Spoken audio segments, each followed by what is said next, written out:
Ai de você que curte fantasia e não lê inglês. E tem que esperar a boa vontade das editoras. Nós, leitores de fantasia, temos que fazer a nossa parte, né? Comprar o livro por um valor decente, apoiar os lançamentos e indicar os livros, né? Porque se a editora não vender, ela nunca vai trazer o resto dos livros. Do que eu tô falando? Bom, você já viu o nome do vídeo, então você já deve saber, né? E aí, cambada? Eu sou o Gustavo Domingues, também conhecido como Rei Grifo, e hoje eu vou falar meu top 10 sagas de fantasia de autores contemporâneos que têm que ser trazidos para o Brasil o mais rápido possível. Beleza, vamos para as regras. Primeiro lugar, não pode ter saído nenhum livro no Brasil. Então, por exemplo, Dresden Files, que saiu o primeiro livro pela editora Underworld, que infelizmente faliu, não vale, porque ele saiu primeiro. E assim como Malazan, que saiu primeiro, tá atrasando o segundo, e com certeza é a série que eu mais gostaria de ver completa no Brasil. Logo em seguida, pelo Wheel of Time. Eu vou falar só séries que não saíram o primeiro livro. Mas valem séries que foram anunciadas, que iriam sair no Brasil, mas ainda não saíram o primeiro livro. Então, essas valem na lista também. Segundo, eu escolhi sagas que saíram do ano 2000 até agora, até 2017.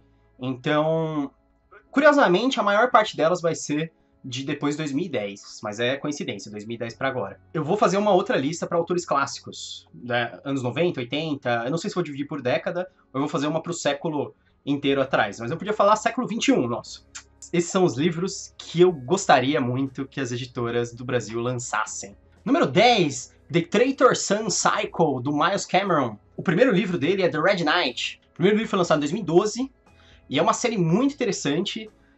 Ela é um pouco divisiva, porque ela tem um ritmo bem diferentão. Ela se passa numa versão fantasiosa da Europa, onde existem criaturas terríveis e violentas e mágicas. Existe magia, mas também existem os países da Europa, existem o cristianismo, os santos, etc. É uma série com com a narrativa de muitos personagens principais, e ela conta principalmente a história de uma companhia de mercenários que é contratada no primeiro livro para proteger um monastério de uma ameaça sobrenatural. Mas essa companhia de mercenários, eles são quase especializados em caçar monstros. Então, putz, é sensacional. Sem falar que as capas da versão europeia são muito legais. Eu vou colocar aí para vocês, ó, dá uma olhada. Todas elas mostrando os cavaleiros lutando contra criaturas míticas, que é bem o que acontece mesmo. As batalhas são fantásticas, o autor, ele é muito fã de realismo medieval, armas, armaduras, etc. E ele quis misturar com a fantasia. Então é uma versão fantasiosa da Europa, não é um mundo alternativo, nada disso. Número 9. Número 9 eu escolhi Codex Alera, do Jim Butcher. O primeiro livro é o Furies of Calderon, de 2005. O Codex Alera, ele é conhecido, muita gente fala, que ele é conhecido por ser uma mistura de Pokémon com fantasia. Ele se passa num mundo totalmente fantasioso, em que as pessoas elas conseguem controlar as Furies, né? Eu não sei se seriam traduzidos como Fúrias aqui no Brasil. As Furies são espíritos elementais que se ligam às pessoas. E aí elas podem utilizar essas Furies para lutar. Então, se você tem uma Fury do vento, por exemplo, você pode voar, etc. Uma Fury do fogo, ela vai atacar com fogo, acender tochas, etc. E ele tem toda uma temática bem romana, os nomes, etc. Mas essa parte das fúrias é a parte inovadora, que eles usam outras criaturas para lutar, né? Eles não são as próprias pessoas. Só que o personagem principal, ele não tem o poder de se ligar às fúrias. Pelo menos inicialmente, eu não sei direito. Depois acontece isso, né? Mas é uma série. Número 8, eu escolhi The Licanius Trilogy, do James Islington. O primeiro livro é de 2014, chama The Shadow of What Was Lost. Muito interessante a ideia desse livro. Imagina um Harry Potter. Você vai achar estranho, mas extremamente violento. As pessoas, quem pode usar magia é rebanhada em escolas lá, e elas são odiadas fora de lá. E elas começam a aprender, elas são os Gifteds. E existem mais de um tipo de magia, existe a magia proibida, etc. Esse livro é interessante que ele é um livro típico de amadurecimento, só que dentro de uma história de fantasia. Então os personagens principais, eles são jovens e eles estão amadurecendo ao longo da história. E eles têm que passar pelos testes da escola de magia deles, e se eles falharem, tem um destino terrível pra eles. Eu vou falar por que eu tô falando desse livro. Eu inicialmente tinha achado ele meio tradicional, aí depois eu lia mais a respeito e achei legal. Depois eu descobri que o Brandon Sanderson indica esse livro para as pessoas, falando que parece muito com Robert Jordan. Robert Jordan é da Roda do Tempo, e ele é um estilo de narrativa de amadurecimento dos personagens. Se o Brandon Sanderson, que é o cara que finalizou Roda do Tempo, fala isso, eu acredito, deve ser, né? Então, eu gosto de Robert Jordan, gostaria muito de ler The Licanius Trilogy, com o primeiro livro, The Shadow of What Was Lost. Inclusive, eu acho sensacional as capas, também vou por aí pra vocês. Bem legal. Número 7, eu escolhi A Land Fit for Heroes, do Richard K. Morgan. O primeiro livro de 2008 chama The Still Remains. A Land Fit for Heroes, eu poderia descrever ele como uma versão mais adulta, digamos assim, da Trilogia dos Espinhos. Ou seria o contrário, a Trilogia dos Espinhos seria uma versão mais young adult do A Land Fit for Heroes. Ele é uma história de dark fantasy, com monstros, etc. E criaturas terríveis, até um pouco Lovecraftiano, assim, criaturas tão horríveis que são incompreensíveis. E o personagem principal, que é o Gil, ele é muito famoso porque ele é um dos primeiros personagens principais, que é o personagem central mesmo, é a narrativa dele, a história. Ele é gay. Infelizmente, uma boa parte dos fãs de fantasia deixariam de ler o livro por causa disso. Mas eles iam estar perdendo um livraço, é um livro muito bom. O Richard K. Morgan é o mesmo escritor do Carbono Alterado, que saiu recentemente pela Bertrand.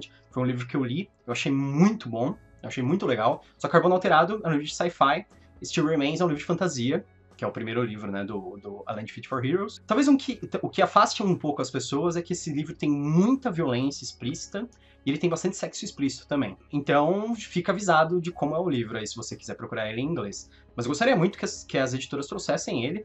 Inclusive, eu acho que é um livro que tem muito a cara da Dark Side, porque ela trouxe a Trilogia dos Espinhos. Esse é um livro muito parecido, só com uma versão mais madura ainda da Trilogia dos Espinhos. Esse é um livro que nós teremos um bom proveito em ter ele traduzido aqui no Brasil. Número 6, a saga The Prince of Nothing, do R. Scott Baker. O primeiro livro saiu em 2004 e chama The Darkness That Came Before. Esse livro é muito interessante, que ele é um livro fantasioso, mas ele se passa num pós-apocalipse, digamos assim.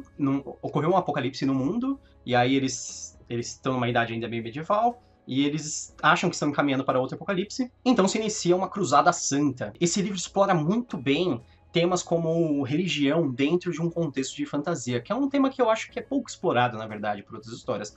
Elas exploram superficialmente, ou de uma maneira besta, mas esse livro, ele mostra de verdade a influência da religião na vida das pessoas, como elas passam a pensar com a religião e acreditar fortemente naquilo. Ele é um livro que tem bastante ação, e ele tem um aspecto introspectivo bem forte também. Muita gente fala que ele é meio filosófico.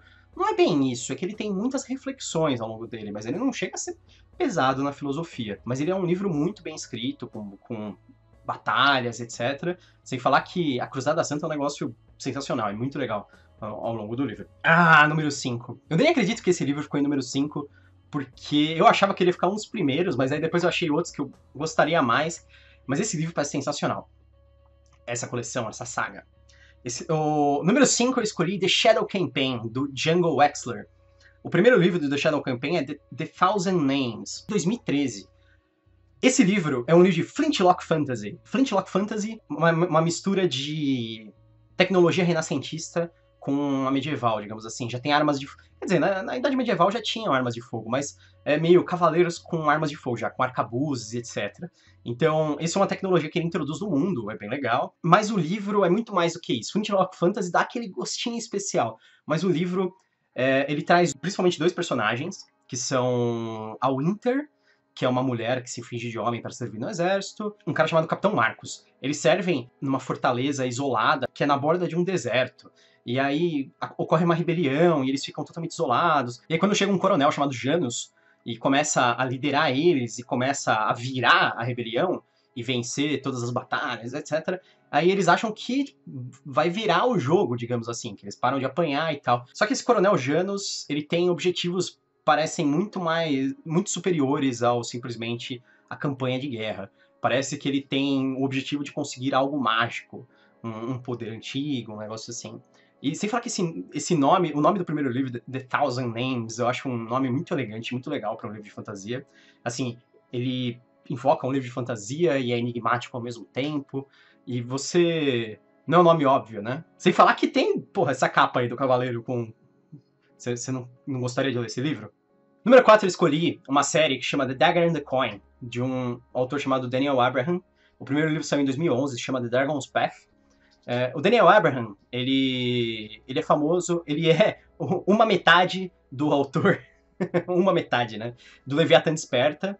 O James S. Corey, ele na verdade não é um autor, são dois autores. Um é o Daniel Abraham, o outro é um cara que eu não me lembro o nome agora, mas ele é o outro cara é o assistente do George Martin. O Daniel Abraham também, ele é bem próximo de George Martin, ele foi o cara que transformou Guerra dos Tronos em quadrinhos, ele fez adaptação, e ele é um escritor muito bom. Ele tem uma outra série de fantasia que chama The Long Press Quartet.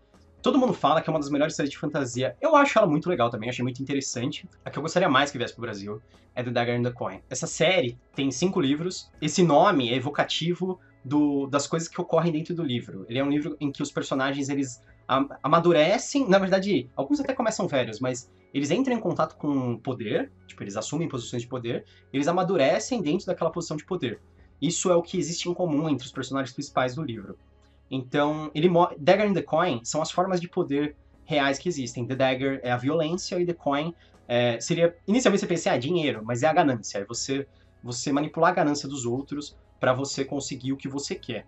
Então, por exemplo, por causa do The Coin, tem muitas situações que eles resolvem de forma econômica. Isso me lembrou muito o Making Money, do Terry Pratchett, só que de uma maneira séria, né? Enquanto o Making Money é humorístico, o Dagger and the Coin, ele vai trazer os personagens dentro de um contexto de fantasia, resolvendo as coisas de forma econômica, às vezes violenta também. Terceiro lugar, eu escolhi The Inheritance Trilogy, da N.K. Jemisin. O primeiro livro dessa saga saiu em 2010 e chama The 100,000 Kingdom. A Jemisin, ela é uma autora que ganhou vários prêmios aí de fantasia. Ela está sendo trazida pela Morro Branco com uma outra série dela, na verdade, agora.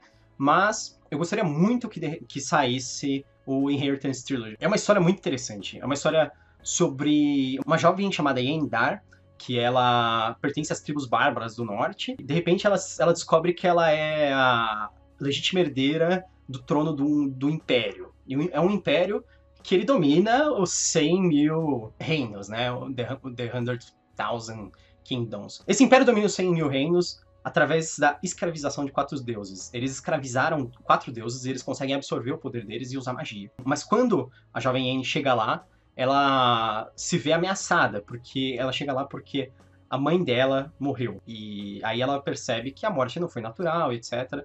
E que os primos dela têm planos malignos para ela. E ela se vê obrigada a se aliar com os deuses que foram escravizados. Mas, ao mesmo tempo, os deuses também estão manipulando ela para os interesses deles. Então, existe todo esse conflito de poder.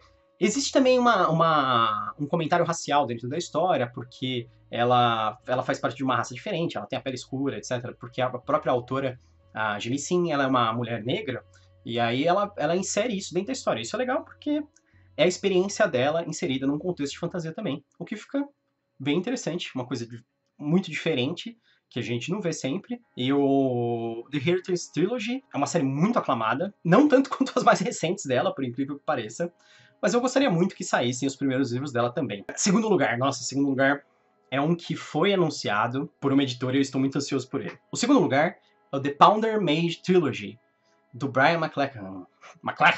Sei lá como fala o nome. McClellan, pode ser. O primeiro livro saiu em 2013, chama Promise of Blood. Ele também é um livro de Flintlock Fantasy, como o The Shadow Campaign. Ele tem a história da pólvora sendo usada num mundo de fantasia. Só que ele é muito legal porque existe esse conflito do novo e do velho. Existem magos elementais, mas eles fazem parte do antigo reinado. E a história começa quando o rei é morto. O rei caiu. O Marechal de Campo Tamás, ele foi quem assassinou o rei, depois eles guilhotinam os nobres, é aquele negócio meio Revolução Francesa. E agora eles estão num conflito, numa guerra, que ocorre com países vizinhos contra a nova, sei lá, república, democracia que eles estão tentando formar. Porque eles acabaram com a monarquia no mundo deles.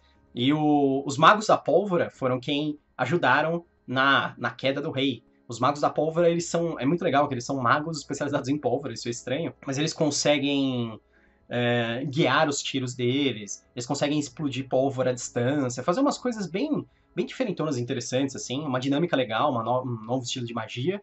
Os magos da pólvora, eles cheiram pólvora e eles ficam viciados nisso, é que nem uma droga pra eles. E aí existe esse conflito entre os magos da pólvora, que é novo tipo de magia, e os magos elementais, que são o velho tipo de magia. Existem os dois tipos. Cavaleiro Negro anunciou que lançaria o Pounder Mage Trilogy. Eles disseram que lançariam a trilogia inteira em 2018. Então eu estou aguardando ansiosamente. Eu quero muito que saia esse livro aqui no Brasil. para ler ele em português. Eu não vou fazer menções honrosas porque eu pretendo guardar as que restam também para um próximo vídeo, quem sabe, desse estilo. Eu gostei bastante de fazer a pesquisa desse vídeo, de ler a respeito desses livros.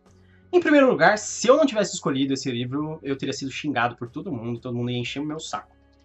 Esse livro foi anunciado também, mas ele não saiu no Brasil, então ele faz parte da lista. Em primeiro lugar, a saga é The Stormlight Archive, do Brandon Sanderson. O primeiro livro é o The Way of Kings, saiu em 2010. E o Stormlight Archive, ele é a grande saga do Brandon Sanderson. O Brandon Sanderson planejou ela para ter 10 livros, já saíram 3 até agora lá fora. Muita gente fala que é uma das melhores séries de fantasia que já foi feita, só pelos livros que saíram até agora. É muito interessante, Stormlight Archive, ele conta a história de um mundo devastado por tempestades, um mundo todo rochoso. Existem guerras em todo lugar, e inseridos nessas guerras existem os Knights Radiants, que são os Cavaleiros Radiantes, sei lá. Eles têm umas armas e armaduras especiais, são as Shard Blades e as Shard Plates, que deixam eles quase invencíveis, tornam eles guerreiros terríveis. Nossa, tem tanta coisa, na verdade, nessa história, é difícil de descrever, né? Mas é uma história muito épica. Alguns personagens principais, tem o Kaladin, que é um camponês que acaba se tornando um escravo, mas ele é um lutador invejável e terrível, e ele odeia os nobres, e ele acaba liderando um grupo de soldados suicidas, treina eles para que eles não morram, e eles criam várias estratégias de batalha muito legais, interessantes. O Dalinar, que é um comandante, um senhor da guerra, que acaba mudando toda a filosofia de guerra graças a um texto chamado The Way of Kings. Tem a Shallan, que treina com uma herege rebelde, que é a Jasna. O Szeth, que é um assassino com os poderes de um Knight Radiant. Tem muita coisa. Esse livro... É difícil explicar as coisas que acontecem nele, porque cada personagem tem uma história muito única. É um livraço, é um livro gigante. Eu gostaria muito que esse livro viesse pro Brasil. Provavelmente é o que eu mais gostaria dessa lista. A série ela foi anunciada pela Aleph, até começou a tradução, mas aí infelizmente depois a Aleph anunciou que não lançaria mais a série, e ficou nesse limbo, não se sabe o que acontece. Parece que a Leia estava tentando negociar com a Aleph para trazer para a Leia o Stormlight Archive. Eu gostaria muito que eles trouxessem. Eu acho que no futuro vai ser uma das maiores séries de fantasia do mundo. Eu torço para que seja, inclusive. Essa foi minha dica. Esses são os 10 livros que eu mais gostaria que viessem para o Brasil, as 10 séries, 10 sagas. Se você gostou do vídeo, curte, se inscreve no canal. Vou fazer um negócio diferente dessa vez. Se você gostou do vídeo, manda para as editoras. Quem sabe elas pegam essa dica. Lancem esses livros, pelo amor de Deus. Eu quero ler esses livros em português. Eu sou o Gustavo Domingues e bem-vindo ao Canavial.